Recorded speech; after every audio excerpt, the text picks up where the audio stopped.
सभी को हर हर महादेव। तो आज हम लोग चल रहे हैं त्र्यंबकेश्वर महादेव मंदिर। तो आगे का सब आगे देखते हैं। हर हर महादेव।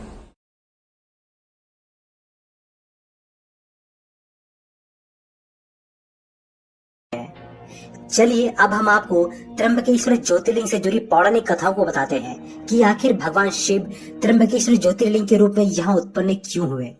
पुराणों के अनुसार एक बार महर्षि गौतम के तपोवन में रहने वाले ब्राह्मणों की पत्नियां किसी बात पर उनकी पत्नी अहिल्या से नाराज हो जाती है।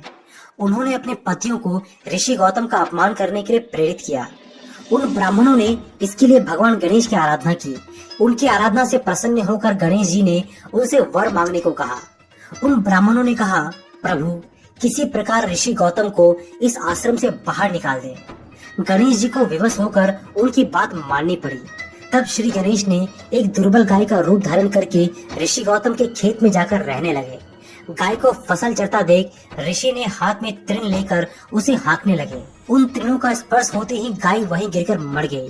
उस समय सारे ब्राह्मण एकत्रित होकर गौ हत्यारे कहकर ऋषि गौतम का अपमान करने लगे। ऐसी विषम परिस्थिति को देखकर ऋषि गौतम ने उन ब्राह्मणों से प्रायश्चित और उद्धार का उपाय पूछा।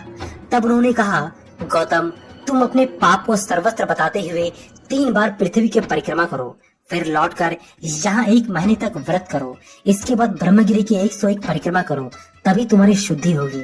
अथवा यहाँ गंगा जी को लाकर उनके जल से स्नान करके 1 करोड़ पार्थिव शिवलिंगों से शिव जी की आराधना करो। इसके बाद पुनः गंगा जी में स्नान करके इस ब्रह्मगिरी की 11 बार परिक्रमा करो। फिर 100 घरों के पवित्र जल से पार्थिव शिवलिंगों को स्नान कराने से तुम्हारा उद्धार होगा। उसके बाद महर्षि गौतम ने भी सारे कार्य पूरे करके पत्नी के साथ पूर्णतः तल्लीन होकर भगवान शिव की आराधना करने लगे। इससे प्रसन्न होकर भगवान शिव ने प्रकट होकर उनसे वर मांगने को कहा। महर्षि गौतम ने कहा, भगवान आप मुझे गौ हत्या के पाप से मुक्त कर दे। भगवान शिव ने कहा, गौतम तुम सर्वदा निष्पाप हो।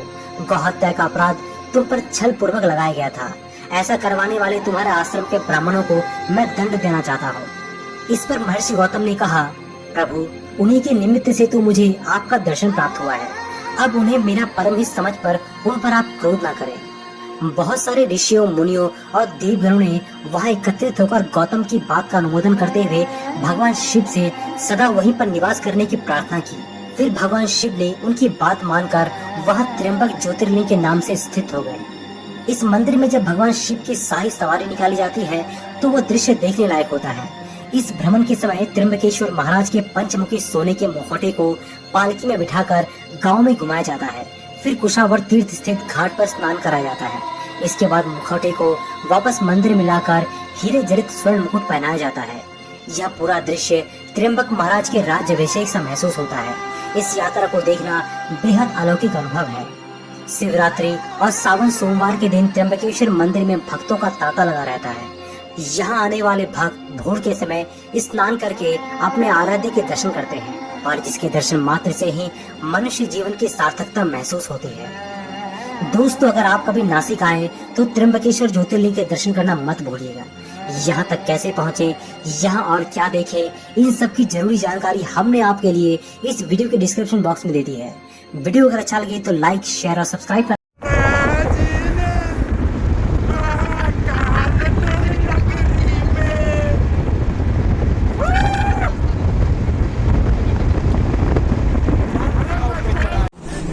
एक दिन बीमार हो गए हैं आते आते। आदित्य भाई हर हर महादेव। हर हर महादेव। जय श्री राम। और कहाँ से क्या बोला भाई?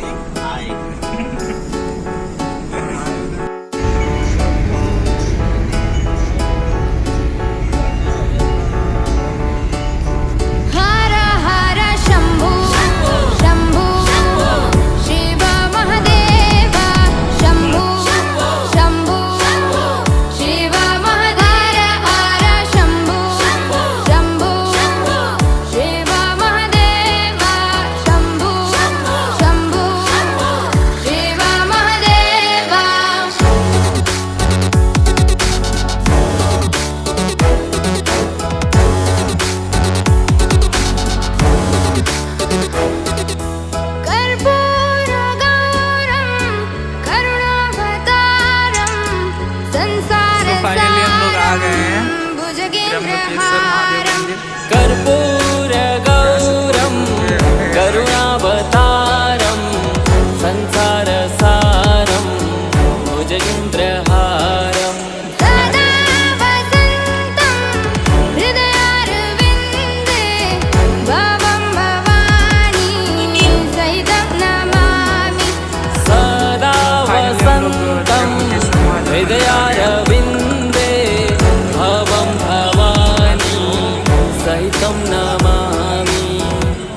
भुजयुन्द्रहारम् सदा वसन्तं हृदयारविन्दे भवं भवानी सहितं नमामि सदा वसन्तं हृदयारविन्दे भवं भवानी सहितं नमामि